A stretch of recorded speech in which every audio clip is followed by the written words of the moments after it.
Hey, everybody, welcome to FireTalk, where we take a look at what's happening in the world of Southeastern University athletics. I'm your host, Ken Ingle, and of course, the president of Southeastern University, my co-host, director of athletics, Drew Watson. It's great to have you back, man. We missed you last week. Yeah, I was in New Orleans at NAIA convention. Oh, that was fun, right? Yeah, I mean, the fun part about it is seeing colleagues. Right, you get to hang out with friends, but the meetings are, The meetings, going over bylaws, feels like 50 times before you vote on them. That's not so fun. But, I get you. I know what that's all about, but we're glad you're back. And thank you. Have a great show today. Our special guest is the head men's and women's tennis coach, Drew Dickens. How you doing, Coach? No, doing well. Thanks for having me on. Awesome. Long overdue is what people are telling me. I'm excited to be here. No, it's great. And you guys are doing incredible things, and we're excited about it. And you are an alumnus, played tennis during your time as a student here. Actually, you were one of my wife's students, too, in education, because that was your major. How rewarding is it to coach the same program that you actually had the privilege to play for? No, it means everything, I think. I think, graduating from here, I left here for a year, and I was teaching tennis, and had the opportunity to come back. And if it wasn't for Southeastern, I probably wouldn't have gone back because I didn't want to do a master's. I was over school. But I thought, I love Southeastern. This place has been so good to me. So I will go back. I want to invest in the university more, and ended up becoming the head coach. But it's so rewarding. It's why I continue to want to be here. I'm here now. After 5 years of being the head coach, and I love where the program's gone to, and keep it going. Yeah, you're doing an amazing job, man. Now, we met your freshman year, so it was my first year at Southeastern, and the AD at that time used to take the student-athlete leaders on a retreat. Yeah. So I remember you were one of the first people I met at Southeastern, and so to have you be the tennis coach now is really incredible. All right, so my question is, you have a unique situation from a coaching standpoint because you coach two teams. You coach a men's team and a women's team. Mm-hmm. So talk to me about the dynamic there. Like, when the men win and the women lose, or the women win and the men lose, how do you balance that? Being excited for one team, like, oh, so sorry, No, how does that work? It's tough. So, I mean, their, ability to win has nothing to do with each other, right? So the men, obviously, they can win a match 7-0, and then the women can go out and lose 7-0. So I usually take the losses the hardest. I'll be honest, if we win, I kind of like, okay, that's what we came to do. It's what's expected. But whoever, if we lose, that's sort of what I'm feeling. I'm feeling usually the worst for whoever's struggling the most. And that's kind of just where my heart is. I wish it wasn't always like that, and I have to fake it. Because especially if I'm driving the van for the men's team and they've just won, I should be excited.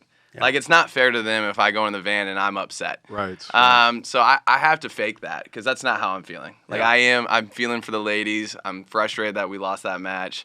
So sometimes you have to pretend a little bit, but it does. Unless both teams win, it is hard. Well, that's a good leadership lesson, right? I mean, as leaders, you can't just act the way you want to act and let your emotions flow out. Yeah. But I think about that scenario for you, and I'm like, man, would I secretly wish they both lost or they both won? Sure. Obviously, you want them both to win, but that conflict between, man, I'm so excited, but I'm so down. It's a tribute to you that you can manage that.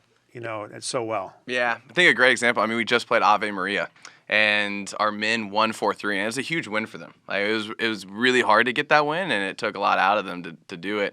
And the women lost 3-4. And we had match points on one line to win the match. I mean, we went to 3-setters. The women gave everything they had, and they fought. And that's all you can expect, and that's what you're looking for. But, yeah, it is a long ride home. And the expectations of what we were supposed to do that day for the women's side, it wasn't met. And so it's okay to be frustrated. Sure. It's okay to be like, hey, that wasn't what we came to do. And we, let our guard down, and the other team deserves to beat us today. But again, it goes back to just faking it a little bit and still being able to see that perspective and still be happy for the men's team because they deserve that from you as well. Yeah. Yeah, let's talk a little bit about the season. I mean, you're having an amazing season with both men's and women's.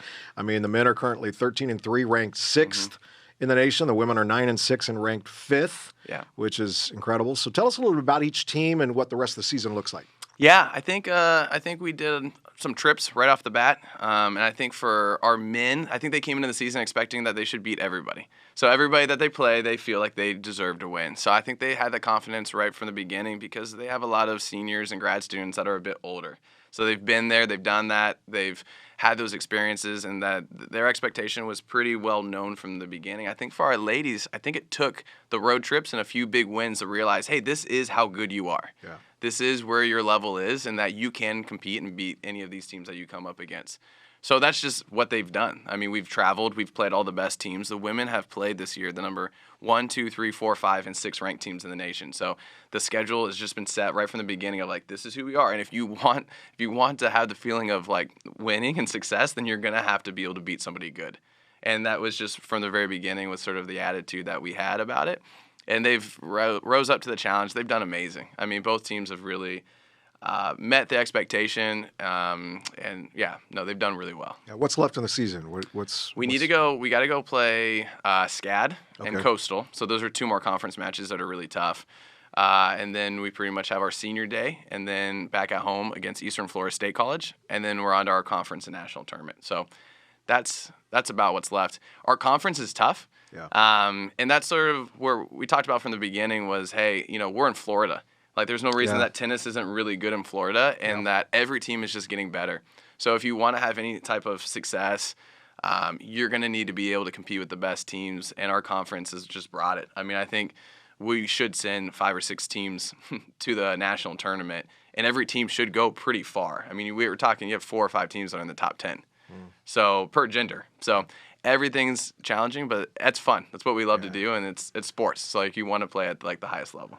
Now the conference tournament is at Coastal Georgia. Okay. So the men and the women go there, and when I go to tennis matches, I have one job. I watch tennis, and then there's 2 words that they expect me to randomly scream out at any time. All right, the one is fire. All right, You're expected to do I'm that. expected, Huh? and then every now and then when it gets intense, they expect me to go vamos.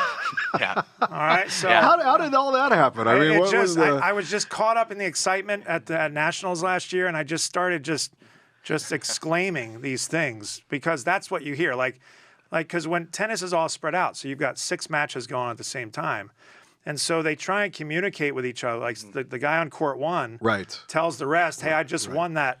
So you'll hear a fire, and so then everybody else screams and. All right, that gives a good context now. It's pretty cool. It's a pretty cool dynamic. That helps. Now, when's the next home game? It will be Eastern Florida State College. So that's coming up in about 2 weeks. And that'll be our senior day. So Senior day. Okay, great. And remind everybody where home court is. Bierman Tennis Center. So just off campus. It's not very far. And honestly, the facility's great. Yeah. I mean, it's a great place. We can get all the matches on at one time. We go to a lot of conference matches, and they only have 6 courts. And so that's 12 matches, 6 courts. Obviously, your day's doubled. Yeah. And maybe you're not able to see your friend or the people that you want to see play. But at Bierman, everyone's on at the same time. All right, excellent. Now, my wife and I, we play tennis a lot, and I think we're probably close to maybe trying out for the team. That would be perfect. It's fine. You're automatically on. When are those tryouts? We don't even. It's great. You don't even need to go to tryouts. You're on. So don't worry. You have a spot. I'll have to work on a 3rd word to scream out. Yeah. That's right. You never know what's going to happen then. Medic! Well, Coach, thanks so much for joining us. We wish you the best as you close out this regular season and, of course, shoot for the conference championship and then off to the Nationals, right? That's what we're hoping for. That's right. Thanks so much for having me on, guys. Thanks, Coach. It was a pleasure. Thank you. Keep up the good work. Thank you. All right, we got a sponsor, Publix Delivery, powered by Instacart. Between work and to-do lists, Publix knows your time is valuable, so let them help you regain time in your day by delivering groceries to your door. More at Publix.com/shop. Great service. Yeah, it is. My wife uses that all the time. You get. See, I'm built like. Let me just run to the store. It's 3 minutes away. Right. Yeah, you just want to go pick it up. Just go pick it up. But, sometimes it just shows up at the door. Yeah, well, thank goodness for wives who are organized and help us make it work. So grateful for that. Let's get into some of the athletic programs this week and what's going on. Let's talk about softball. Our softball team continued their hot streak by sweeping Thomas University, and Florida National last week. Pitchers Autumn Hunter and Kinsey Forrester highlighted an 8-0 shutout of the Nighthawks in the second game of the Thomas series. Third game featured an exciting ending. What we're going to watch here in a second, is that right? Yeah, so we're down 2-1, one out in the bottom of the seventh. So obviously 2 more outs and we're done. Jamie Meade steps to the plate with runners on second and third. Wow. We have the highlight. Here we have the highlight. She's on the home field. Home field. She's gonna squeeze here. Squeeze bunt. All right, runner's going to go on the pitch. She scores to tie the game. And then, oops. It's going to get away. One run scores. The runner on second just keeps coming. Game over. Wow. Scores. So in one pitch, you go from down 2-1 to winning 3-2. And that's, they have won 21 of their last 23, this team. They're doing incredibly well. So what's next for softball? So big matchup this week. We face Coastal Georgia, who's the number 2 team in the conference. They only have, they have 1 loss as well at this point. So we play a single game at 4 o'clock on Thursday, tomorrow, and then we play a doubleheader at 12 and 2 on Friday. And where are we ranked in conference right now? We're first. First, okay. We are first. We have more wins than Coastal, so we're in first place, but we both have 1 loss, so we're tied for first technically. All right, so they play tomorrow and then Friday, right? Tomorrow at 4 and 12 and 2 on Friday here at home. So let's get out and support them. You can get out and do it. Go Fire on that one. And then let's talk about track and field. Our track and field team finished again first in another 4 events at the Spikes Invitational at Embry-Riddle University last weekend. For the men, Davian Worrells took the 100-meter, holds the second fastest time in the NAIA so far. Devontae Vanderpool won the 110 hurdles with Glenn Rogers taking second. And then you look on the women's side, of course, Julia Rome took first in the 10K. Julia is currently 7th in the nation in that event. Ermiris Mendez hit the A standard for the 100-meter and holds the number 5 time in the nation. Those are great stats. Yeah, both men's and women's track are getting it done. You know, it's an interesting dynamic there because they just come off indoor, just go right into outdoor. But yeah, I mean, we have top times in the NAIA on both the men's and women's sides of things this year. And Julia Rome, I mean, seems like she's in her 8th year of eligibility at this point because but it's her 5th year because of the COVID year. But, you know, she's one we don't want to lose next year. But, you know, we'll wish her the best as she goes on to her nursing career. But, you know, she's just been outstanding both on the track, in cross country, and off. Yeah. You know, excellent student, excellent person. And both teams head to USF for the South Florida Invitational. That'll be this Friday and Saturday, right? Yes. And who are they going to be running against? I have not looked at the field, but in those events, there's typically Power 5. Yeah. Okay. You know, Power 5 competitors. And again, like we talked about before, you got to be careful how well you do, or you may not be invited back. Right. So, you know. Exactly. Let's talk baseball. The Fire baseball team won the last weekend series against Ave Maria, taking 2 of the 3 games. Danny Batcher threw a 1-hitter and a 7-2 win in the series finale and has been named Sun Conference Player of the Week. Team returns to action later today against Florida National at Brewer Stadium with the first pitch scheduled for 4:30. The Fire will host number 25 Kaiser this Friday at 3 and 6 with the series finale on Saturday at noon. Where are they ranked now? They were number 1. Are they still number 1? We're still number 1. We, as you just said, we dropped that game to Ave Maria. You know, and Ave Maria, only second loss, right? Second loss of the year. One was out of conference. One's in conference now. But you know, Ave Maria's in second right now in baseball in the Sun Conference, so they're putting together a really good year, and beat us 6-4 in that second game. It was good to see. Good to see Batcher and the team, bounce back in that third game, and he was dominant in that third game, and just kind of said, "Hey, that one's fine, but it's not going to happen again." Right. But as Drew said about tennis, Sun Conference baseball is just outstanding. So any time you face a Sun Conference team, it's going to be a battle, and certainly no less than with number 25 Kaiser coming to town. They are a rival in all sports, and we're looking forward to hosting them here. Yeah, that'll be great. And again, that starts on Saturday at noon, right? That's Friday. Or Friday. Friday at 3. At 3. All right. Yep. All right. And then beach volleyball. Our beach volleyball team finished 5th in the Sun Conference and head to the playoffs this weekend in Gulf Shores, Alabama. Face off against number 4 William Carey. That's going to be at 9 a.m. on Friday.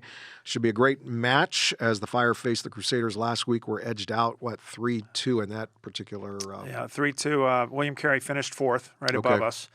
Now, the Sun Conference beach volleyball is a little different because we have affiliate members. Okay. So you may look at that and go, what is the Sun Conference tournament being played in Gulf Shores, Alabama for?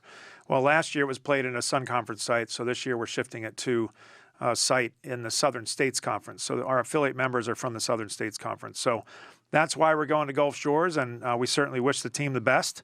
Hopefully they'll get William Carey back and advance in this tournament this weekend. Yeah, well, Fire Athletics on top, as they always are. Yeah, spring's fun. Yeah, it is. So thanks, everyone, for joining us for this week's episode of Fire Talk.